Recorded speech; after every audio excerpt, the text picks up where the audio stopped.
mas pinalakas at mas pinagtibay para sa Pilipino.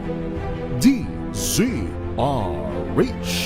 Una sa Pilipinas, una sa Pilipino. Serbisyong tapat sa'yo, DZRH.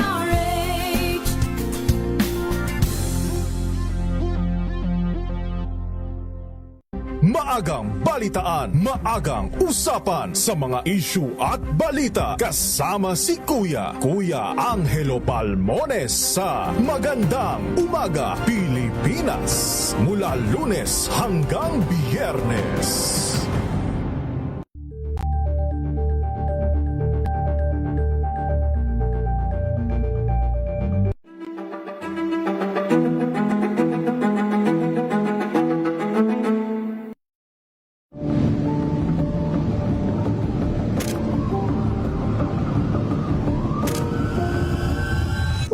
Nagiging car-centric sila because they're not yet, kumbaga, satisfied with our mass public transport system. Of course, lahat naman ng ginhawa, kailangan mo munang daanan yung sakripisyo. Nung nagpatupad pa ang MMDA, walang nagreklamo. Maayos. Actually, nadamay lang kami sa NCAP issue na yan because ever since naman ang MMDA standalone, kapag ang taong bayan ay ma-satisfied at ma-feel yung convenience ng mass public transport, mas kukunti ang magdadala ng sasakyan.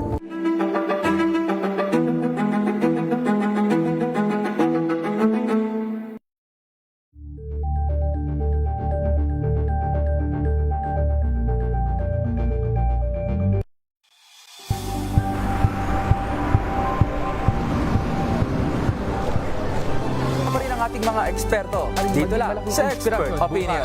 Ito ang The Better News. TNVS, trending and isang kwento, iba't ibang anggulo. Dito sa Point. Bawat pananagutan ating tatalakayin dito sa Hoy, Bawal Yan.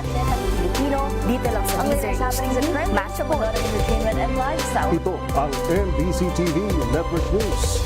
Una sa Pilipinas, una sa Pilipino. The Better News. Una sa Pilipinas, una sa Pilipino. TNVS, trending and viral show. Nakahandang Sa ating balitan mga kaibigan sa Rapido Hataw.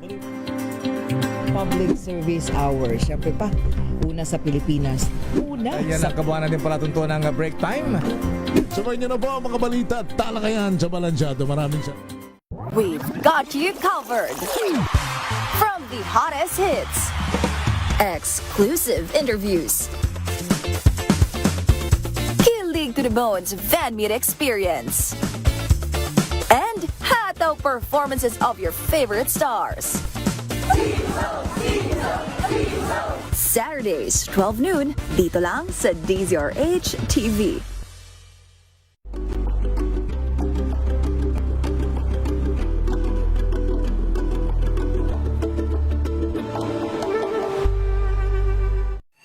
Mga balitang gigising sa inyong umaga. Mga balitang kailangan mong malaman. Mapapakinggan sa ACS Balita sa 2x2. Kasama sina Anthony Taberna at Jerry Baha. Lunes hanggang Biyernes.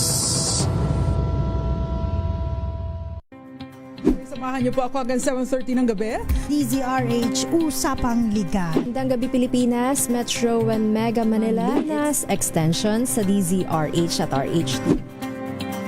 Naray si Mayan. At Kisses Hubson. Para sa DZRH, una sa Pilipinas. una sa Pilipino. Nagsimula sa pangarap hanggang sa maabot ang tagumpay. Iba't ibang kwento, iba't ibang mukha ng atletang Pilipino. Mas pinatindi, mas pinalakas, at mas pinaaksyon sa Match Point tuwing Sabado, 12:30 ng tanghali sa DZRH TV.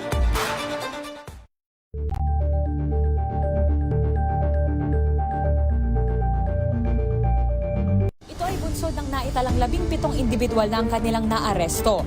Metro Manila Development Authority o MMDA ang No Contact Apprehension Policy o NCAP sa Metro Manila. Sa ang ilang mga dokumento ay peke. Hindi rin legal ang employment na ipinangako sa kanila. Sa mata ng batas, mananagot ang sangkot at may sala. Dahil sa bawat paglabag, may karampatang parusa. Alamin ang mga pananagutan sa likod ng mga bawal. Dito sa Hoy! Bawal Yan! Tuwing Sabado, alas 11:30 ng umaga. Dito lang sa DZRH TV. Angel po si Angelo Palmona sa giiwan sa inyo ng isang magandang umaga. Maraming salamat. Life goes on! Nine, good morning, Lakay! Good morning.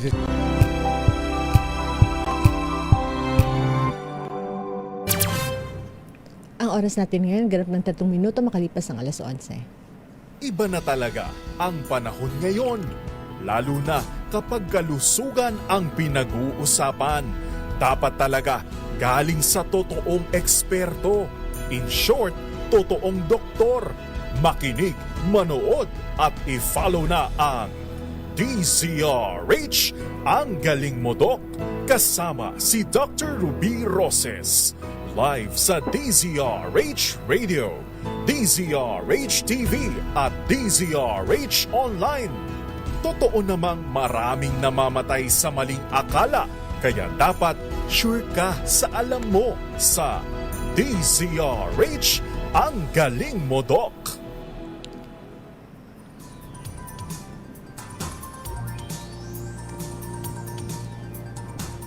Magandang umaga sa ating mga viewers at listeners. Ngayong May 31 po ay ang World No Tobacco Day.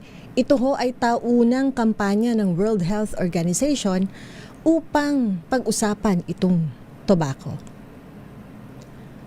Atin pong makakapanayam ngayon si Dr. Adelito de Posas, isa ho siyang fellow ng Philippine College of Physicians at fellow ho ng Philippine College of Chest Physicians. Isa ho siyang internist and pulmonologist na based sa Puerto Princesa, Palawan.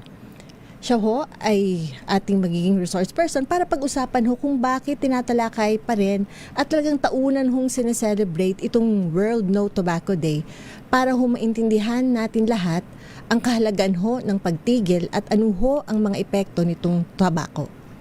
Good morning, Doc. Good morning, Dr. Ruby. Good morning po sa inyong mga listeners, followers, subscribers ng DZRH at lahat ng taga-subaybay ng inyong napaka-popular na radio program, Ang Galing Mo, Doc. Good morning. Good morning. Doc, ang tema daw ng taon nitong World No Tobacco Day ngayong taon is Unmasking the Appeal, Countering Nicotine and Tobacco Addiction.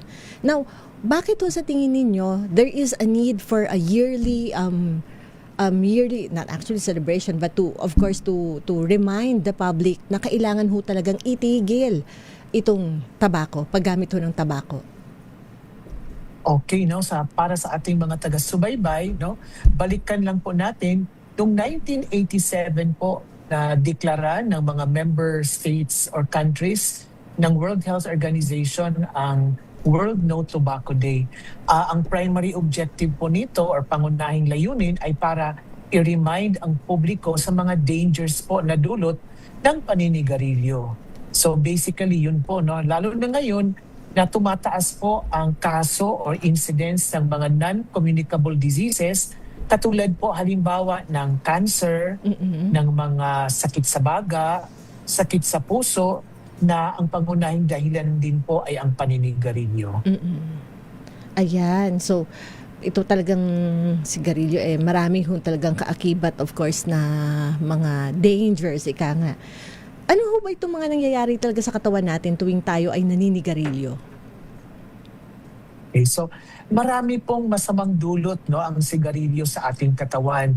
Pero para mas maintindihan po ng ating mga suking tagapakinig, siguro palagi nating naririnig sa ating mga, siguro sa mga tri-media na rin, na ang paninigarilyo ay isang form ng addiction.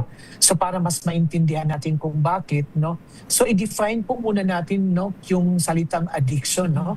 So ito po ay isang kondisyon kung saan ang ating utak po ay nasasanay na maghahanap ng isang bagay, pwede po siyang droga, pwedeng paninigarilyo, pwedeng alcohol, or pwedeng habit po, katulad halimbawa ng pagsusugal. Hinahanap ito ng katawan, hinahanap ng ating utak kahit po alam na ang dulot po sa katawan ay hindi po maganda, no, or masama. So ang sigarilyo po, dahil sa kanyang substance na nicotine, ay isang form po ng addiction. At dahil marami pong substance ang sigarilyo na carcinogenic o nagdudulot po ng cancer, at dahil ito po ay may nicotine na isang addictive substance, kaya marami po siyang bad effects sa ating kalusugan. Ayun. Oo, kasi malimit nga talaga na-encounter natin tong word na nicotine. So, siya yung substance na nagkukos ng addiction. Tama, Doc? Tama po, Dr. Ruby, no? So, isa siyang highly addictive, kung scientific, highly addictive sa alkaloid na nakikita po natin sa mga halaman na tobacco po. Oo. So, component. Oo. Okay. Maliban po dito sa nicotine, ano pa po ba yung mga ibang component ng tabako? So marami pong mga chemical substance na nasa bawat sigarilyo po, no? Unfortunately, ang mga substance po na ito ay talagang carcinogenic. Established po siya na carcinogens. Talagang marami po siyang dulot na masamang epekto po sa ating katawan, no? So meron tayong tinatawag na mga aldehydes, mga metals, mga volatile organic compounds ay yung VOCs, meron tayong mga propylene glycol, no? Ito din po yung substance na makikita natin sa mga pintura. So imagine, no? Pag nagpipintura tayo sa bahay, halos lumalabas na tayo kasi masangsang po yung amoy. And yet, yung ibang tao hindi nila na-realize na ang substance na yun ay atin pong ini-inhale tuwing tayo ay naninigarilyo. So meron din siyang mga cadmium, mga benzene, na talagang nakakadulot po ng sakit, hindi lamang sa baga, kundi sa iba't ibang parte po ng ating katawan. Ayan. Okay, nabanggit niyo po, no? Nakakadulot siya ng sakit na hindi lang sa baga. Ano pa po bang mga parte ng katawan natin ang naapektuhan kung tayo ho ay naninigarilyo? So, pag nag-uusap po tayo ng sakit, no? Na dahil sa sigarilyo, unang-unang pumapasok sa ating isipan yung cancer. So, 80 to 90% ng lung cancer po ay dahil po sa paninigarilyo. So, hindi lamang ito nakakos ng cancer sa baga, kundi pati po cancer sa bibig, oral or mouth cancer, throat cancer, cancer po sa esophagus, yung tubo po na nagkonekta sa ating bibig, papunta po sa ating tiyan. Kaya yung mga GI tract or gastrointestinal tract cancers, halimbawa stomach cancer, ay pwede rin pong dahil sa sigarilyo. May mga cancer din po sa dugo, katulad ng ibang klase ng leukemia na ang pangunahing dahilan din po ay ang paninigarilyo. Maliban po sa cancer, meron tayong mga cancer sa baga, yung mga obstructive lung disease, katulad ng COPD or chronic obstructive pulmonary disease, yung hika, asthma, emphysema, chronic bronchitis. Ang mga pangunahing dahilan din po ay ang paninigarilyo. Then meron tayong, pag ang isang tao ay nanigarilyo, prone tayo na magka-infection sa baga. So yung mga smokers, madali po silang magka-pneumonia, madali din po silang mahawa sa TB. Mga non-communicable diseases katulad ng sakit sa puso, atake sa puso, coronary artery disease, congestive heart failure, stroke, no? So talagang malaki po ang association ng sigarilyo sa mga stroke at saka heart attack. So, sa iba po, kung napapansin po nila, no, yung mga taong naninigarilyo, medyo ang kulay ng kanilang paa ay medyo dark. Ito yung tinatawag nating peripheral arterial occlusive disease. Kasi po, barado po yung daluyan ng dugo sa mga ugat. Kaya prone din po sila na magkakaroon po ng gangrene, pabalik-balik na infeksyon din po sa paa. Maliban doon, may mga babae po na nagsasuffer ng low fertility pag smoker po sila. At saka po yung mga reproductive issues. So talagang marami pong sakop ang paninigarilyo sa ating katawan. Masamang epekto po. Sa nabanggit nyo nga, Doc, parang halos buong katawan talaga apektado eh. At ang alarming dito, hindi lang cancer, kasi di ba ang iba iniisip, okay, parang in-attribute usually to cancer alone, na baga pa. Pero kung titingnan, base ho sa na-discuss ninyo, talagang hindi lang ho sa baga, kundi multi-organ ang apektado. At lalong-lalo na dito sa mga kababaihan, medyo tumataas din ang infertility rates lately according sa data. So that ang cigarette smoking pala can attribute to infertility. So talagang dapat tigilan. Now, ang isang mga common naman na inaano nila is yung meron naman daw filter. Nakakatulong ba ang filter na to para hindi totally magkaroon ng epekto sa katawan? So may mga pag-aaral na yung filter po talaga ay wala pong significant na epekto para po mabawasan na magkakaroon po ng cancer or iba pang sakit na dulot ng paninigarilyo po. Now, Doc, doon sa, di ba, tabako, yung tabako may iba kamang components pa. Doon sa mga components niya, ano ho ba talaga ang pinakadelikado? So yung nicotine, siya po yung addictive substance. So yun po yung dahilan kung bakit craving ang isang tao po sa sigarilyo. Yung ibang chemicals or substances sa sigarilyo or sa tobacco, sila naman po yung carcinogenic. Sila po yung nakakos ng cancer. So kadalasan kasi sa publiko, akala nila yung nicotine po ang nakakos ng cancer. Hindi po. Yung nicotine po, siya po yung dahilan kung bakit po tayo may addiction sa paninigarilyo. So napakaraming substances po, no? Ang dahilan or kasama pa doon sa bawat stick or sa bawat dahon ng tabako na magiging dahilan po na magkakaroon po ng cancer ang isang tao. Now, Doc, gaano katagal kang naninigarilyo naman bago lumabas itong mga nabanggit nyo pong mga posibleng sakit na makuha ng isang tao? So actually, no, Dr. Ruby, napakagandang tanong yan. Kasi akala ng mga tao, pwede akong sumubok manigarilyo ngayon, tapos ititigil ko lang, hindi naman siguro ako magkakasakit. No? So unfortunately, wala pong timeline, wala pong sinasabi natin na no fixed date or start date to disease date. No? Sabi nga nila, no, kahit 1 o 5 sticks lamang ng sigarilyo, pwede po itong magdudulot po ng sakit. Siguro doon sa mga sakit na acutely affected sa paninigarilyo kaagad. May mga tao halimbawa na to start with ay may high blood, may diabetes. Tapos nagdagdag pa sila ng paninigarilyo. So all the more na dinadagdagan po nila yung risk na magkaroon po ng atake sa puso. So yun yung sinasabi ko na kahit konti, kahit bagong nagsisimula, pero pwede pong mag-suffer ng heart attack or stroke kaagad-agad ang mga taong ito.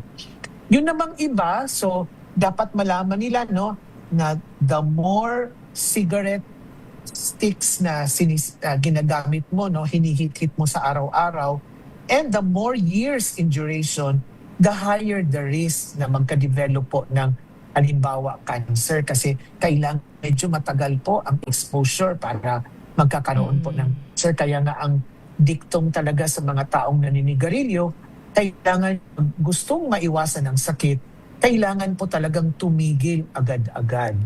Hindi po yung may timeline sa pagtigil na siguro in 6 months or 1 year ititigil ko ito. Kasi habang matagal po tayong naninigarilyo, nadadagdagan po yung risk natin para magkaroon po ng sakit. Ayan, so malinaw yon na sinabi ni Doc na kahit isang sigarilyo lang, isang stick, merong kaakibat na talagang danger sa atin. Of course, depende yon person to person, no? In case kung sakaling meron silang mga ibang sakit na mas predisposed pa sila sa mas matinding epekto nitong sigarilyo. Okay, pag-uusapan naman ho natin pagbalik ang itong mga alternative na mga cigarettes ngayon na medyo nauuso. Kasi parang sinasabi na, okay, mas safe ito. Tatalakayin natin ito pagkaraan lang ng maiksing paalala.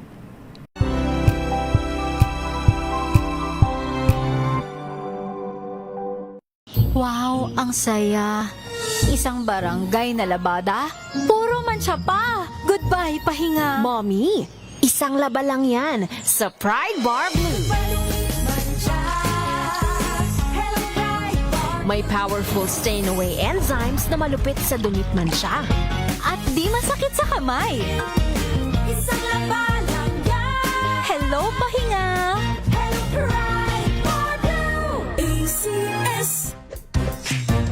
Ang galing-galing Dishwashing paste ko. Pritong ulam na masebo. Plato o kaldero. Tanggaling for everyday. Ganyan, pag Smart ang dishwashing paste, may double tanggaling formula. Tanggal ang sebo, tanggal ang bakterya. Pahit para walang bahid. Linis fantastic sa metal at plastic. Number 1 ko to. Tanggaling-galing mo. Smart dishwashing paste. ACS. May nagbago. May arte? May budget? Akala nyo lang yon. So solid. White rose papaya. Wow, white rose. White rose papaya. Wow, white rose. White rose papaya. May glow up with white rose papaya. White Rose Papaya. May puti power times 2 kasi may papaya at niacinamide. May shea butter and tea tree oil pa. Kutis sulit ang glow May up. glow up with white rose papaya. White Rose Papaya. Kutis sulit ang glow up. ACS. Galalala Falcon. Galalala Falcon. Ang bango ng sampayan. Tara na magsayawan. Calefabcon, amoy nakaka-joyful. Sa lahat ng bagay, simula pa lang, siguraduhing max protection na. Kasi pag kulang ang proteksyon, baka madaling masira. Sa ngipin, dapat may max protection din. Max Alaga ng Unique Toothpaste. With Max Protect Formula, help stop cavities before they start, while keeping breath fresh. Try Unique Maximum Fluoride Protection. Para Max Alaga, Max Protektado. ACS. Galalala Falcon. Galalala Falcon. Ang bango ng sampayan. Tara na magsayawan. Calefabcon, amoy nakaka-joyful. Jiggy Manikad po. Bilang isang broadcaster, mahalaga sa akin ang tamang impormasyon. Sa lahat ng bagay, kahit sa food supplement, mapanuri ako. Kaya dito ako sasubok ng MX3 capsule. Ito'y may alpha, beta at gamma mangosteen. Para sa akin, sigurado ako sa MX3 capsule. Dito ako believe. Mahalagang paalala, ang MX3 capsule ay hindi gamot at hindi dapat gamiting panggamot sa anumang uri ng sakit. Galalala Falcon. Galalala Falcon. Ang bango ng sampayan. Tara na magsayawan. Calefabcon, amoy nakaka-joyful. Mga wais na paraan para mapanatiling sariwa ang gulay. Alamin. This portion is brought to you by ACS Manufacturing Corporation, ISO certified, maker of world-class quality Pride detergent. Ang mga berde at madahong gulay pagkatapos hugasan ay mainam na ibalot sa dyaryo. Ilagay ito sa isang container o sealed plastic bag bago ilagay sa ref. Ang mga kamatis na may i-store lamang sa room temperature at ilayo sa direct sunlight dahil napapabilis nito ang pagkahinog. Ngunit kung ito ay hinog na, ilagay na lamang ito sa ref. Paalala naman, ang bawang, huwag balatan kung hindi gagamitin. Ilagay lamang ito sa isang open container. Habang pagdating naman sa patatas, ilagay ito sa paper bag o ibalot sa dyaryo. At para naman sa biniling sitaw, carrots, broccoli, cabbage at celery, ibalot ito sa paper towel bago ilagay sa resealable plastic bag o container at saka ipasok sa ref. This portion is brought to you by ACS Manufacturing Corporation, ISO certified, maker of world-class quality Pride detergent.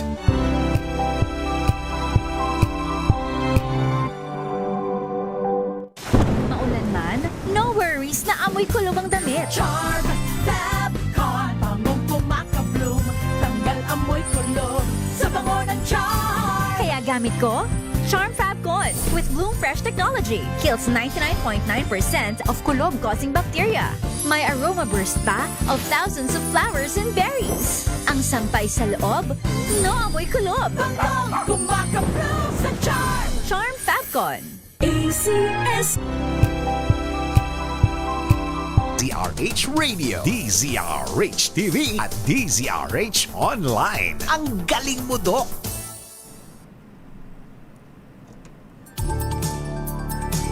At nagbabalik po tayo sa ating programang Ang Galing Mo Doc. Kasama niyo pa rin po ako, Dr. Ruby Roses, para sa isang oras na talakayan tungkol sa usapin, pangkalusugan. Bago po natin pag-usapan itong mga alternatibo sa sigarilyo, may katanungan lang ho dito galing sa atin, of course. mga viewers. Avid. Okay. From Romel Paclecaya, Doc, totoo po bang ang sigarilyo ay meron daw more or less 200 substances? Curious lang ako, ba't sobrang dami naman? At ano, synthetic ba o natural na nasa dahon ng tabako mismo? Okay, so magandang katanungan din yun. Actually, more than that pa actually. At hindi po ito natural na mga substances, kundi ito po ay synthetic substances. Ang pinaka-objective doon sa tobacco industry ay para magiging kaaya-aya in terms of flavor, magiging kaaya-aya in terms of smell. So dinadagdagan po ng mga synthetic chemicals para magiging appealable po or kaakit-akit sa mga consumers. Ayan. So, parang ano lang yan, parang sabon. Pag mas maraming colorant, mas maraming perfume, mas medyo harsh sa balat. Okay, Doc, meron pa po isa dito from Rainier Terencio. Bakit po yung lolo ko na naninigarilyo ng tabako ay umabot ng 109 years nang hindi nagkakasakit o na-stroke man lang? Bakit po yung hindi na nagrilyo ay na-stroke at heart attack? Tama naman po yung obserbasyon mo, no? Pero ito po, yung lolo mo is more of an exception rather than the rule.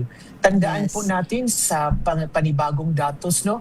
1 in every 3 smoker die from smoking-related illness. So, huwag nating isipin yung exception kasi baka hindi ka masyadong swerte at hindi tayo magiging kagaya ng lolo mo, no? So, ang smokers in general, mas marami po ang namamatay dahil sa pinsala na dulot ng sigarilyo.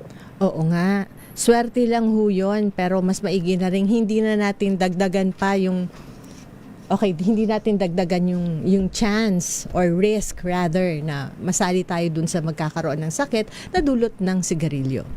Okay, Doc, pag-usapan na natin itong mga alternatibo kasi di ba parang minsan parang ang daming mga marketing strategies na sinasabi na pag gumamit ng mga alternatibo sa sigarilyo like e-cigarettes, vape, mas ligtas. Totoo po bang mas ligtas ang paggamit ng vape? Okay, so balikan po natin, no, noong 2003, yung isang pharmacist sa Hong Kong ang nakaimbento ng e-cigarettes. Dahil ang kanyang tatay po na malakas manigarilyo, na-diagnose po ng lung cancer. Now, dahil sa pagmamahal niya sa tatay niya, ayaw naman niyang i-deprive yung act of smoking. Kaya inimbento niya yung e-cigarette. Pero ang una kasing e-cigarette was really just for the mist, no, yung usok. Parang placebo effect lang na ang pakiramdam ng tatay niya ay siya po ay naninigarilyo pa rin. Pero wala pa po yung halo na masama na chemical. Now, dahil ito po ay na-pick up, nagiging popular, doon po pinasukan na naman ng marketing strategy. Doon pinasok yung nicotine na unang-una sinasabi po ng mga manufacturers na mas mababa po ang nicotine content kaysa totoong sigarilyo or conventional na sigarilyo. Hindi na po naging totoo yun kasi lately po yung kanyang nicotine content ay halos kapareho na lang po. At depende po sa brand, yung hindi po talaga regulated, mas sobra pa. At para po magiging mas mabenta pa ito, pinasukan na rin po ito ng mga bagong chemicals na nakapinsala po sa ating katawan. In fact, noong 2016, 42 chemicals lamang po sa bawat e-cigarette. Noong 2019, nagiging 80 chemicals na rin po. Lahat po yan ay hindi po maganda ang epekto sa ating katawan at carcinogenic pa rin at nakakakos po ng mga sakit na biglaan po sa baga na pwede pong ikamatay. Okay, so dinagdagan siguro, Doc, no, ang nicotine kasi for its addictive effect. Tama po. Tama po, Dr. Ruby, no? At maliban po doon, naglagay na po sila ng mga flavors na kung iba-iba, no? Candy flavors, kaya siya nagiging appealing sa mga bata, no? Sa mga pag-aaral dito sa Pilipinas, nakita po ng DepEd at saka ng DOH na as early as 12 to 15 years old ay actually nag-vape na po or nag-e-cigarette dahil po doon sa flavor na kaaya-aya po because they thought initially na ito po ay harmless. Kasi ang galing talaga sa marketing nitong mga kumpanyang ito. Okay, base ho sa inyong mga Totoo po yan. sa pagsisiyasat, may mga sakit ho ba? Ano yung mga common na sakit o karamdaman naman na dala nitong mga e-cigarettes at vape natin? So, halos kapareho din actually sa conventional smoke. Pero ang nakakaalarma po sa lahat, no, yung tinatawag po natin na EVALI or e-cigarette and vaping associated lung injury, no? Ito po ay biglaan na hirap sa paghinga, para po siyang nagmimimik ng pulmonya pero mas malala pa po sa pulmonya, no? So noon pong anong taon ba yun ha? Noong May 15, 2019 actually, yung first reported case ng EVALI sa Pilipinas. Isang teenager po na nakabase po sa Cebu. Swerte nga siya, no? Fortunately for that patient, nabuhay siya. Pero meron na rin pong documented cases ng EVALI dito sa, or kahit sa Manila, sa Luzon, who did not survive. Pero hindi lang po kasi importante kung nabuhay o hindi. Kasi ang pinaka hindi maganda doon is halos 40% ng nag-survive dito sa EVALI na ito, nagkaroon po ng cognitive impairment. So, hindi na po ganun kaganda yung kanilang mental health, no? Tapos, almost 50% sa mga survivors, nagkaroon na po ng respiratory disability. Konting lakad, hinihingal, talagang halos sa pang-araw-araw, hinihingal na. So, hindi na rin po nakapag-function normally. Yung iba hindi na nakabalik sa eskwelahan kasi nga po hinihingal, hindi na po nakapagtrabaho. At saka yung almost 60% nito meron ng anxiety, depression, kasi nakukumpara po nila na yung kanilang estado, health status, ay ibang-iba na po before sila nagkaroon ng EVALI po. Parang kung iisipin, mas nakakatakot pa to ngayon eh. Kasi tama po, Doc, kasi no? sudden po. Opo. Yung component kasi niya, di ba, parang it's oil-based? Yes, talagang matatapang po na chemicals na directly injures the lung. Kasi syempre pag oil, pag mapunta, di mo naman mailabas yun as air eh. Okay, Doc, may katanungan naman dito ulit, galing kay... Asan yun? Merlinda Abulencia. Doc, ang halamang tobacco po ba ay isang herb o ano po ang health benefit nito? Ang tobacco leaf actually, dinadry, kinukure, at saka pinoprocess dahil sa kanyang nicotine na substance. Noong unang panahon, no, ginagamit na siya, before siya na-discover na gano'n, ginagamit na siya actually sa ating kanununuhan for medical reasons. Pero nagiging nakakatulong ito at hindi ito nakakapinsala kasi konti lang naman ang ginagamit, probably isang dahon lang, baga ginupit pa yung dahon para sa mga ailment in the past. Sa ngayon kasi talagang kinoconcentrate na nila eh. Kung baga hindi lang ho enough yung isang dahon, pag pinoproseso para lang sa isang cigarette stick, ang dami na pong dahon na tobacco na napoprocess noon. So you can just imagine the amount of nicotine at mga chemical substances na nako-concentrate or naiipon. Kaya siya nagiging mas dangerous. Okay. Mapinsala. O, kasi syempre, of course, in excess na siya doon sa tamang amount, kumbaga. Okay, Doc, balik ulit tayo dito sa e-vape. Base ho sa inyong pagsasiyasat, di ba, maraming, of course, datos natin, maraming mga karamdamang nakukuha dahil dito sa e-cigarette at vaping. Ano kaya ang mga pwede nating magawa or bilang, kunyari, ako bilang magulang or sa mga nakikinig sa atin, anong mga pwede nating gawin, no, upang maprotektahan itong mga kabataan kasi sila talaga yung medyo gullible na bumili at nakikita naman talaga natin kahit siguro lumabas ka, karamihan talaga na nagve-vape itong mga kabataan. Kasi well, mapanin lang talaga yung mga marketing tactics nila ng mga kumpanya ngayon eh. Yes, totoo po yan, Dr. Ruby. Siguro bilang magulang, not only as parents, as grandparents, no, kailangan tayong mapamasid sa ating mga anak or mga apo kasi napakaganda po ang packaging ng mga e-cigarettes, or generally ang tawag natin dito ay ENDS, no? Or Electronic Nicotine Delivery System. Para lang siyang flash drive sa mga computer. Kaya nga, yung mga magulang, pag nagkakaroon po kami ng lay forum about vaping at saka e-cigarettes, huli na nalaman nila na yun palang bit lang anak or apo ay actually e-cigarettes. Kasi daw pag sinisita, ano yan? Ay, flash drive lang po ito, ma. Kasi meron kaming assignment sa school. Yun nga, biglang tingin naman nga talaga, parang flash drive din. So, mapaglinlang, no, actually. Kasi nga talagang sinasadya na isang marketing strategy na magiging parang normal, no? Normal na flash drive or anything. Minsan ginagawa siyang bag charm ng iba para hindi po halata na ito pala ay ENDS or Electronic Nicotine Delivery System. So, education and awareness sa part ng mga parents at grandparents or ng mga guardian, no? Siguro pangalawa is yung school. Siguro gawin talagang part ng curriculum, no? Siguro sa ano bang subject? Yung hikasi siguro, no? Or even sa physical education, siguro isang session, no, on the dangers of vaping at saka e-cigarettes. Meron naman tayong batas, unfortunately, just like sa ibang mga paglalabag, magaganda naman ang batas ng Pilipinas. Yun nga lang, talagang hindi ho natin sinusunod. Kaya hindi po siya nai-implement ng mabuti.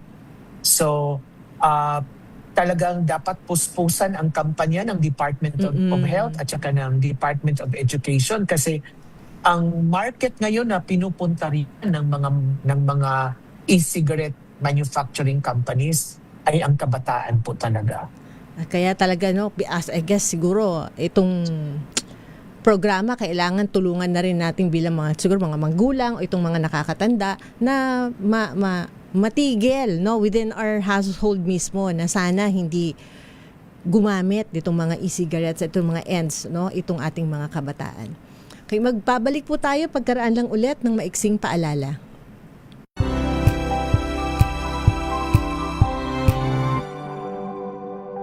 May nagbago, may arte, may budget. Akala nyo lang yon. So solid! White Rose Papaya, wow, White Rose! White Rose Papaya, wow, White Rose! White Rose Papaya, may glow up with White Rose Papaya. White Rose Papaya. May puti power times 2 kasi may papaya at niacinamide. May shea butter and tea tree oil pa. Kutis sulit ang glow up. Glow up with White Rose Papaya. White Rose Papaya. Kutis sulit ang glow up. ACS.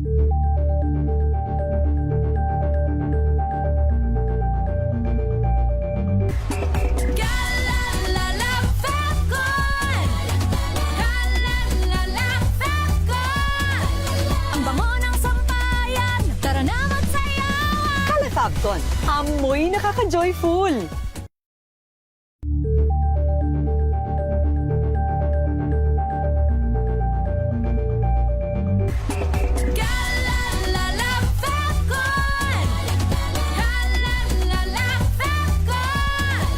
Ang bango ng sampayan, tara na magsayawan. Kala Fabcon, amoy nakaka-joyful.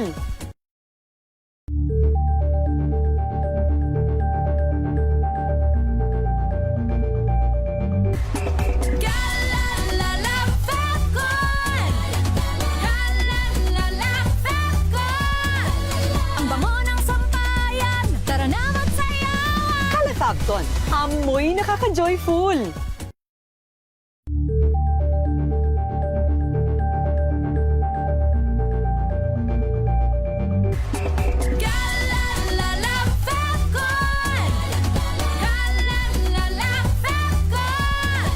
Ang bango ng sampayan, tara na magsayawan. Kala Fabcon, amoy nakaka-joyful.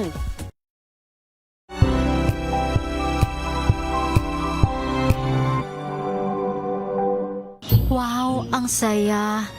Isang barangay na labada, puro mancha pa. Goodbye, pahinga. Mommy, isang laba lang yan sa Pride Bar Blue. May powerful stain-away enzymes na malupit sa dunit mancha. At di masakit sa kamay. Isang laba lang yan. Hello, pahinga. Hello, Hello, Washi! Laundry day na naman! Yay! Anong meron? Mancha ng chocolate, putik, may libag pa. Kaya natin yan! With Pride Washing Machine Detergent, may triple stain-away formula. Tanggal ang makapit, madikit, at malupit na dumit mancha. Kaya easy-easy ang labada. Mula noon hanggang ngayon. All you need is pride. All you need is pride. ACS. Tinesting, sinuri, siniyasan. Ang resulta? Super effective ang Shield sa pagpatay ng bakterya at virus. Shield Antibacterial Soap. Believe ang mga eksperto sa Philippine Nurses Association. At si Mami. Tiwala ako sa Shield. Shield Antibacterial Soap. Napatunayang mabisa. Ang mga nurse, tiwala. ACS.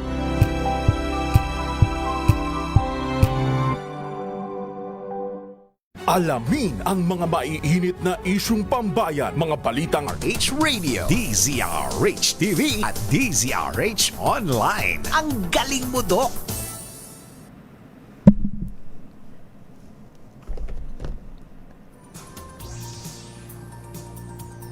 At nagbabalik po tayo sa ating programang Ang Galing Mo, Doc. Bago po tayo magsimula, may mga nagpapabati lang po kay from BTL Aesthetics, Marty Palo, Sasa, Dana, Jen, and Boss Vic. And from Spectrum at Cecilina. Also, hi to General Poji Piñones, Dennis Pangilinan, Gary Gallego, Chen Ramirez, at kay Mickey Boy. Okay, for the question of the day natin, ang paninigarilyo ba ay isang adiksyon? Tama o mali? Isulat lang ho ang sagot sa ating Facebook Live. At pipili po tayo ng 5 mananalo ng 500 pesos. Hintayin lang ho ang message, of course, from DZRH News Team kung sino ho ito at kung paano nyo ho makukuha ang inyong premyo. Okay, Doc, balik po tayo sa ating usapan. Yes po, Dr. Ayan, Ruby. okay. Since nasa, of course, kagandahan tayo at wellness, pag-usapan naman po ang epekto nitong smoking sa balat. Totoo po bang mas mabilis magkaroon ng wrinkles ang isang nag-yoyosi? Opo, no? Kasi in general, yung isa sa masamang epekto po ng paninigarilyo is yung accelerated na aging process. At ito po ay nakikita kahit naman po sa balat, yung external na pangangatawan, maliban din doon sa cellular level sa loob po mismo. So totoo po na ito po ay nakaka-accelerate sa aging process. So sa mga nagpapaganda, sayang ho, no? Kung halimbawa, yung ginagastos natin sa pagpaganda ay mauubos lang din naman o mababaliwala dahil dito sa pagyoyosi. Okay, now, pagdating naman po sa scalp health, is there some truth na yung, of course, yung hair loss is attributed also to tobacco smoking? I'm sorry, no, pero wala akong konkreto na evidence or nababasa na scientific na meron po siyang epekto po doon sa pagkalagas ng buhok. So siguro magandang tanong na yan, siguro ako mismo hahanapin ko yung exact na sagot. Pero sa ngayon, may apologies, no, wala po akong konkretong sagot tungkol dyan. On wound healing naman, sir? Yes, wound healing talaga, no. Ang ano po, yung sa cellular level din po, may masamang epekto po ang ating paninigarilyo. So nakaka-apekto din po siya sa wound healing. In fact, as a pulmonologist, no, pag meron pong ni-refer sa akin or sa amin na for elective operation, tapos may significant smoking history, so kung makapaghintay naman po yung procedure dahil po elective, so we rather encourage yung pasyente na mag-quit ng smoke for a minimum of 4 weeks bago po magpa-opera. Dahil nga po doon sa mga komplikasyon na mas matataas sa mga smokers, kasama na po yung delayed wound healing. Oo nga, no, talagang kailangan talagang ihinto. Dati kasi 'di ba parang tinatanong lang natin kung yung blood sugar kung mataas kasi that will affect, of course, wound healing, but also itong pagsisigarilyo. Okay, Doc, karamihan, di ba, ang nagiging problema kamo nila is yung paghinto sa pagsigarilyo. Parang yun yung sinasabi nila, I tried pero hirap ako kaya tinutuloy nila. Ano ba yung pinakamahirap na bahagi ng pagtigil sa pagsigarilyo? Ina-acknowledge po natin, sa lahat ng doktor in general, ina-acknowledge po natin na hindi po ganun kadali ang paghinto po ng sigarilyo. Lalo na po yung mga tao na more than 10 pack years, ibig sabihin, nagninigarilyo halimbawa ng 1 pack per day for 10 years o yung iba 2 packs per day for 5 years, mas lalo pong nahihirapan silang tumigil o mag-quit sa paninigarilyo. Kaya po, ang Department of Health, meron pong programa actually tungkol po sa smoking cessation. So meron pong mga iilang hospital sa Metro Manila at kahit po sa mga regional centers at saka probinsya, meron pong smoking cessation clinic. Ito po ay libre. Yun nga lang talaga, you need time to go there. Pero ang kagandahan, after sa initial visit, meron pong mga smoking cessation clinic na nag-o-offer na po ng online services after po sa first visit na face-to-face. Parang meron din po talagang regular therapy, ng addiction therapy.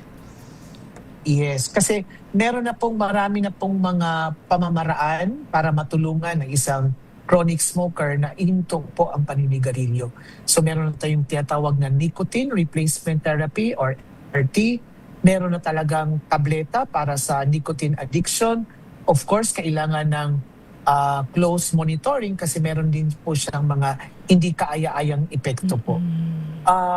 Sa mga iba, kung sakasakali yung ibang modalities ng NRT ay hindi available sa smoking cessation clinic, maliban po sa may kamahalan, yung iba naman hindi siya ganun ka-accessible. Kaya isa yan sa mga challenges sa success ng smoking cessation clinic. Pero alam mo, Dr. Ruby, magtataka ka, For the past 40 years na ako ay nagiging doktor pa. Minsan siguro yung ibang pasyente na sa akin dahil paulit-ulit na lang na magsasabi na tumigil sa sigarilyo.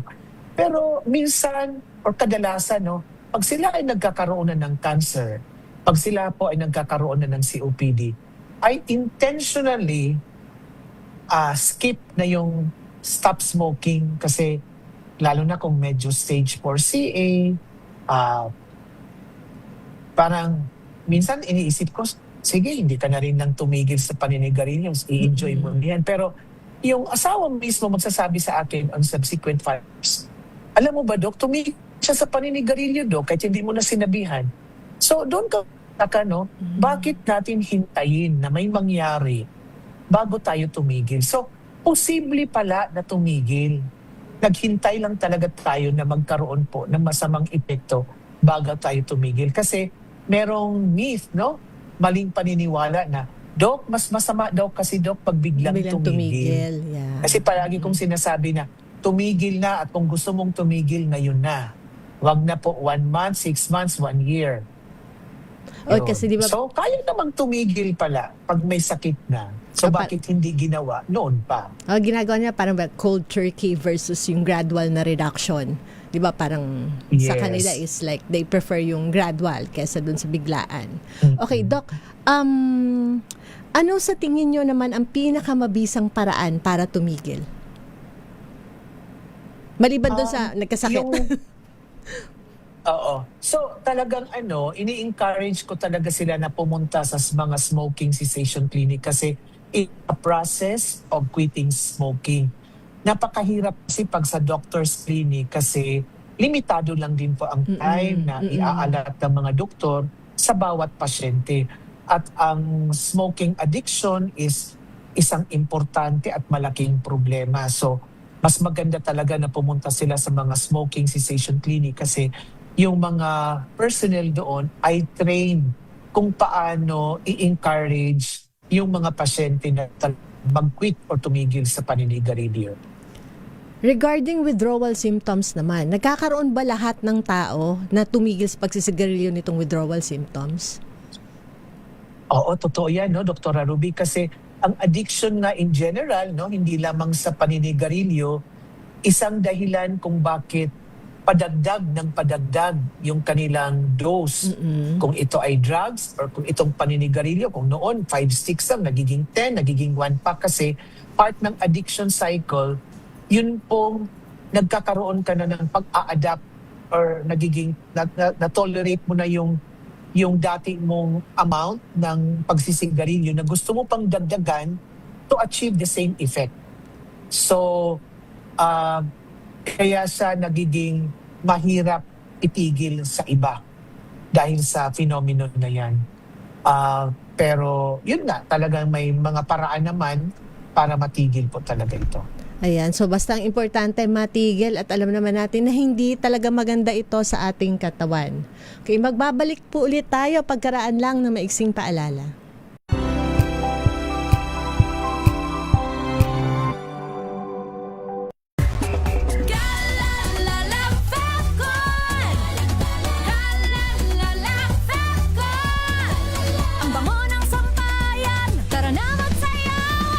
Calefacton, amoy nakaka-joyful.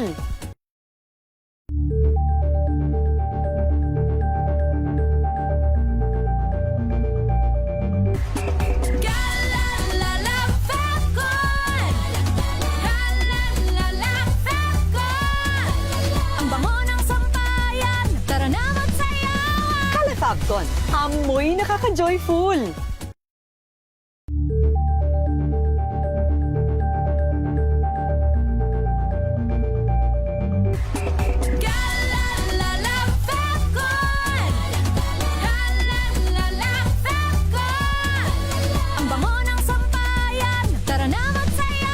Calefacton, amoy nakaka-joyful.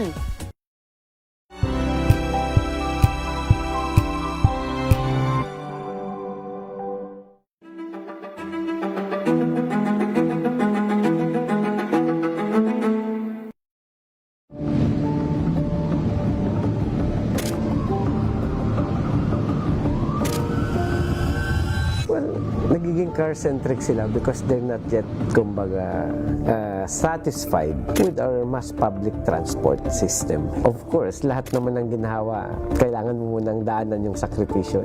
Nung nagpatupad pa ang MMDA, walang nagreklamo.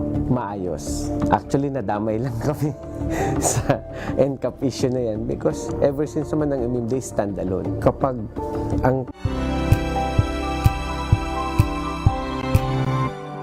Galing mo, Dok!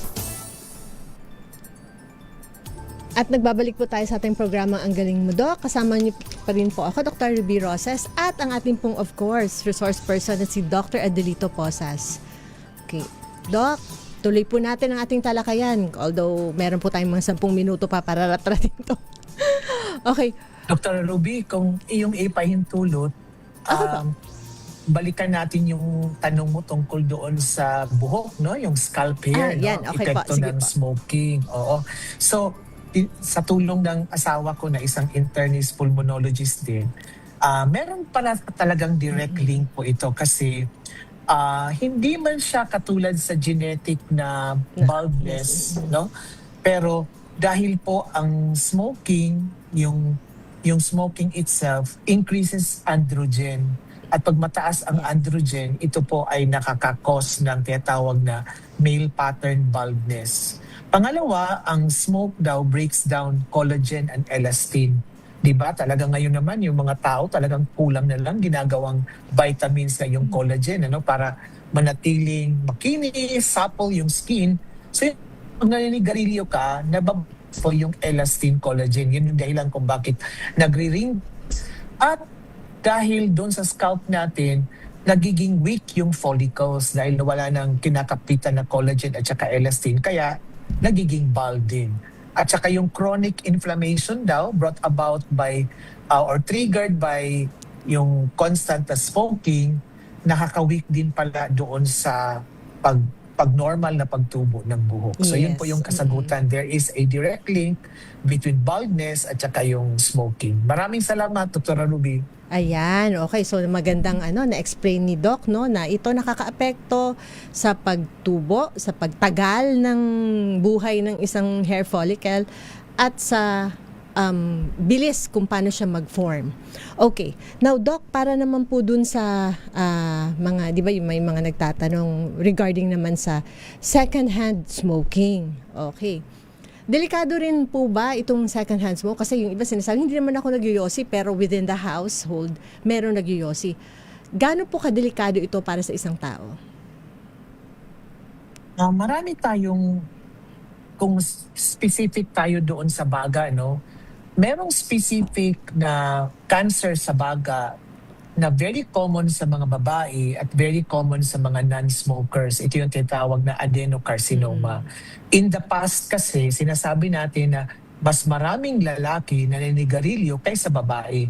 Well, unfortunately, the women are catching up. They're fast catching up. No? So, marami na ring babae na naninigarilyo kaysa mga lalaki. At yung mga wife, no, ng mga husbands na naninigarilyo, talagang mas mataas po yung chances na magkalang cancer kaysa mga asawa po ng mga non-smokers.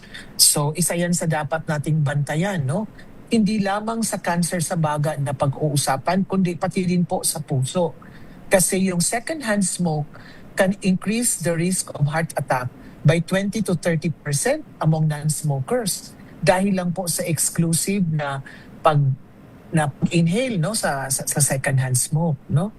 So yung mga bata din po na ang kanilang parents, either both or one parent, naninigarilyo, sila po ay nakitaan na mas marami pong asthmatics, mas marami pong bata na habang lumalaki ay pabalik-balik po na nagkakaroon ng sipon at saka ubo. Okay. Okay. Yung second-hand smoke, yun yung galing talaga directly sa mga taong nanigarilyo. Meron na rin tinatawag na third-hand smoke, no?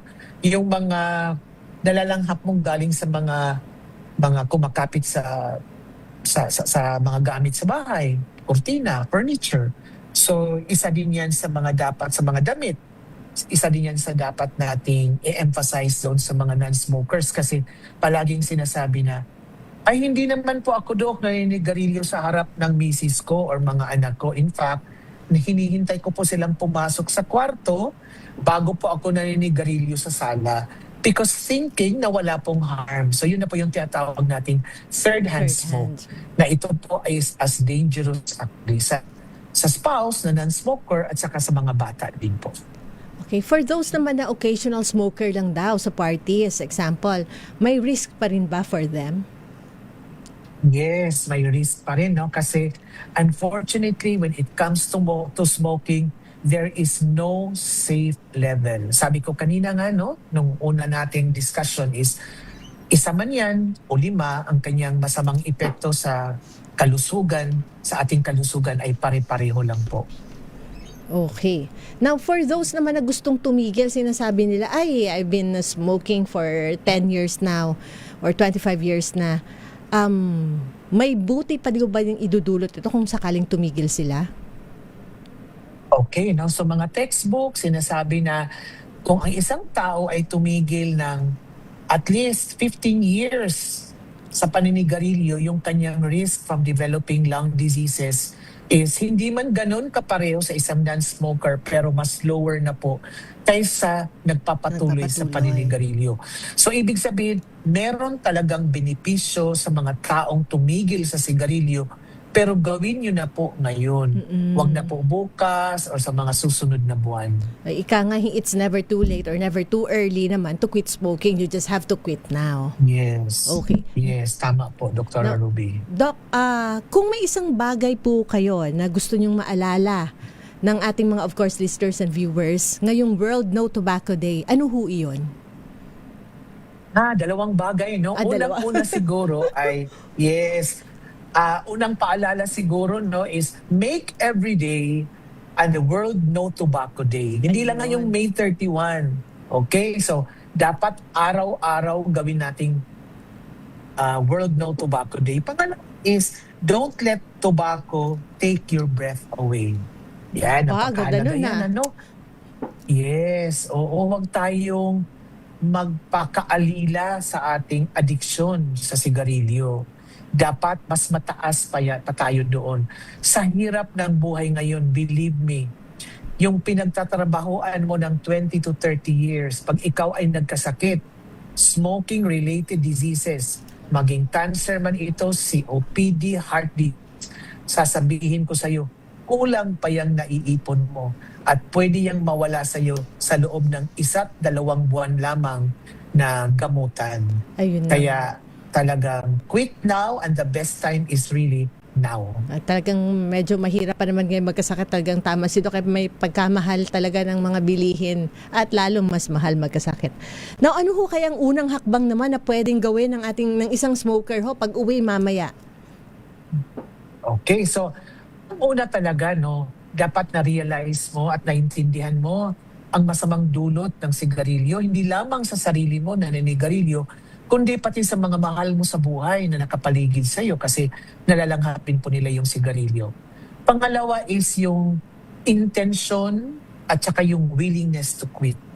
Maraming paraan, maraming pwedeng tulong na iyong matatanggap sa mga like mga tertiary center, sa lung center na lang po. Merong smoking cessation clinic. Sa mga regional hospitals, meron din po.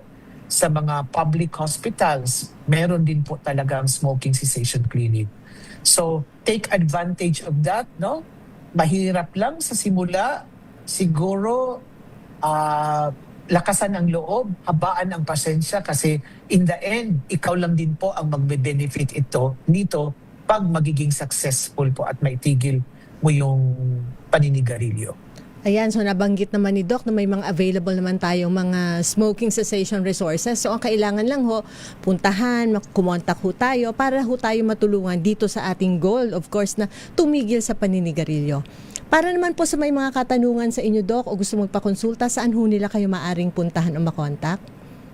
So yung mga taga Metro Manila, marami po akong kasamahan sa ang Philippine College of Chest Physicians kasi or PCCP. Member po ako doon sa isang Committee on Air Pollution and Tobacco Cessation. So marami kaming members na scatter po sa buong Pilipinas. So go to your nearest pulmonologist, either government or private clinic. Meron pong proseso sa paggamot ng addiction sa smoking.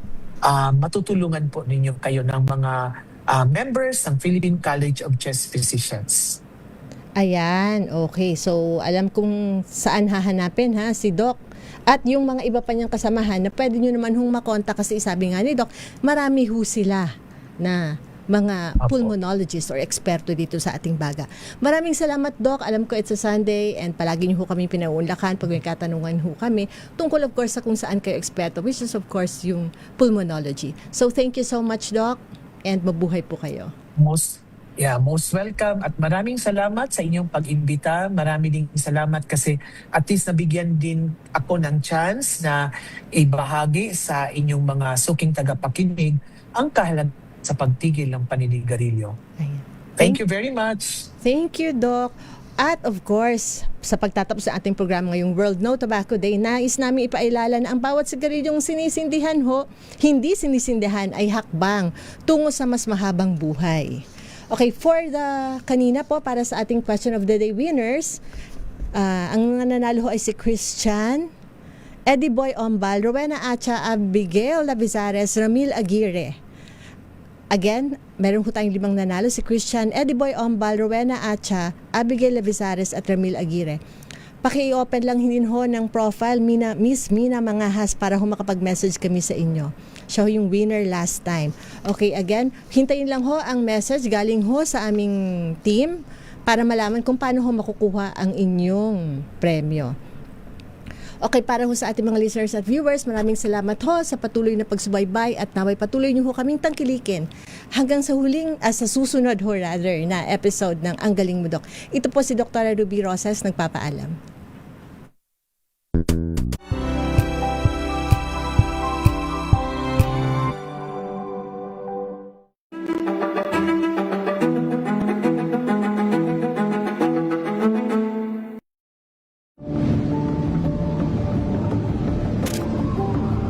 Ang saya. Isang barangay na labada, puro mancha pa. Goodbye, pahinga. Mommy, Isang laba lang yan sa Pride Bar Blue.